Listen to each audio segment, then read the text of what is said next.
We started with an introduction video introducing our Doing Business in Africa platform. Today, we engage with the SUMPA National Risk Dimension Report.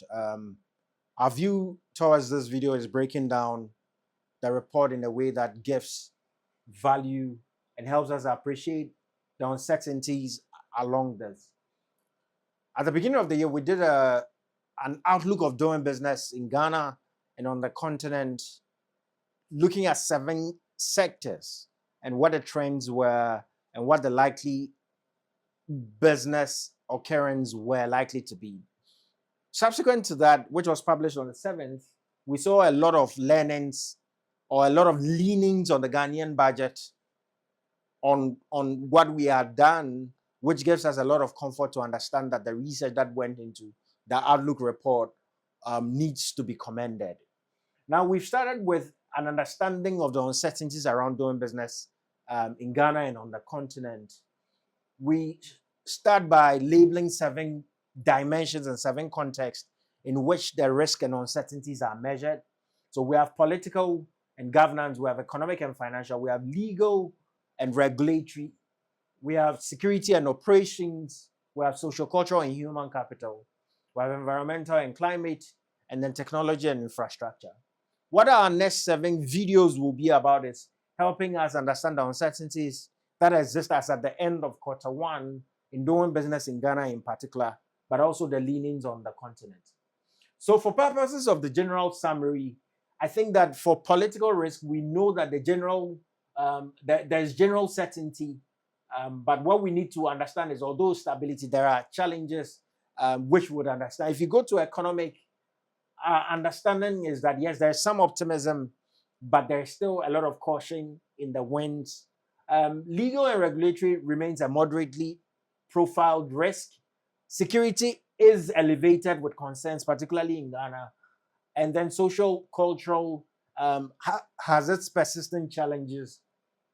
Environmental, the concerns are growing. And then infrastructure and technology is emerging as a priority. So for purposes of today's video, what we're going to actually focus on is a political and governance risk for anybody seeking to do business in Ghana and anybody seeking to do business on the continent.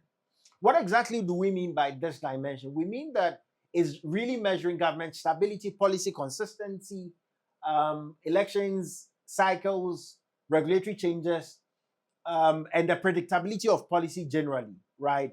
The key specific factors we're saying is that there definitely is a stable democracy in Ghana, although there is policy inconsistency. So yes, with the election and particularly with all persons of consequence changing, there is clear indication that some policies will change. So if you're doing business on the continent, for anywhere government has had cause to change, understand that with changes of persons, usually it comes with changes in policy, and policy consistency is threatened.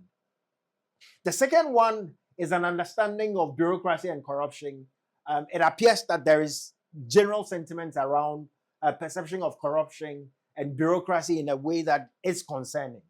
So if you're doing business on the continent and you're doing business in Ghana, bureaucracy and corruption are key considerations you must bear in mind.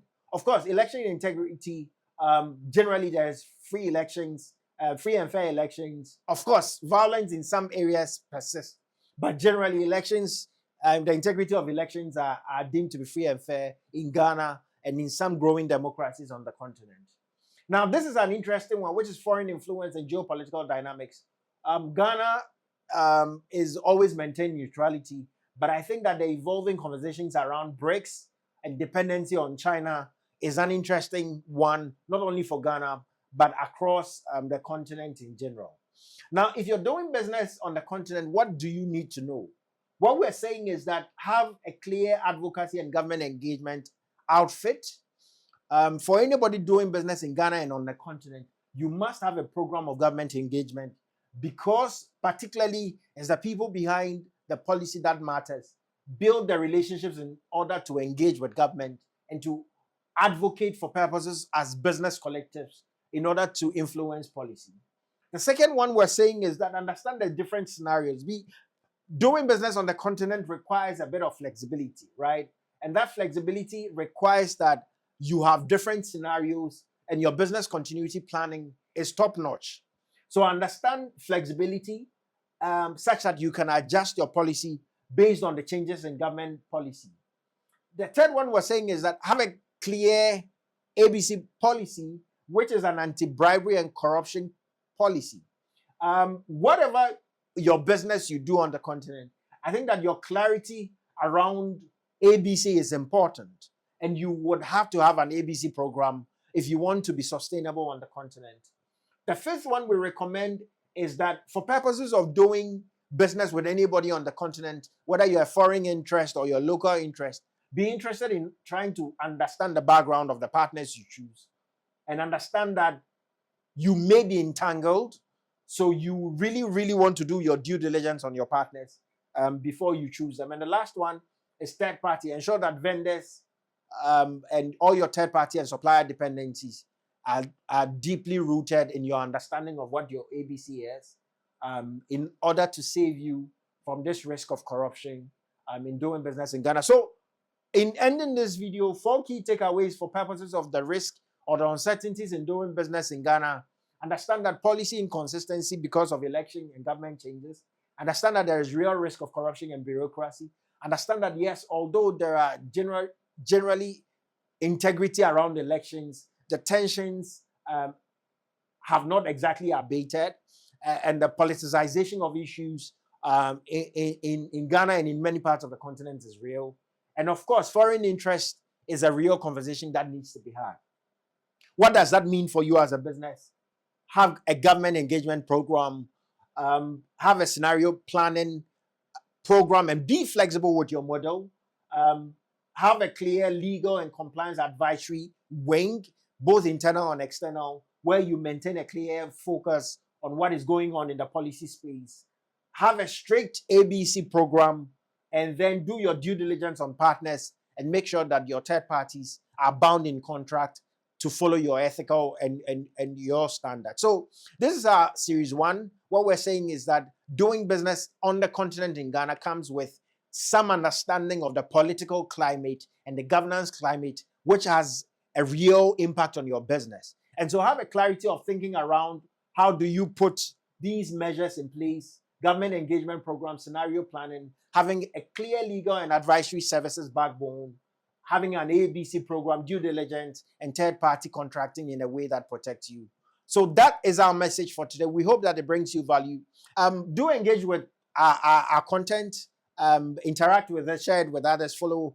And we hope that we've brought you value. And as a business, at least you will understand that building a government interaction and engagement program and advocacy for your community is important. The scenario planning is important. Having a clear legal and compliance advisory, the strength of your legal and advisory backbone, both internal and external, your strict ABC program and due diligence on partners, and also contracting with third parties in a way that binds them to your ethical and ABC program, as well as all the things is important. We hope we've brought you value and you will interact with our content. My name, again, is Yao Sompa, and clearly, we hope we've served you well in this video.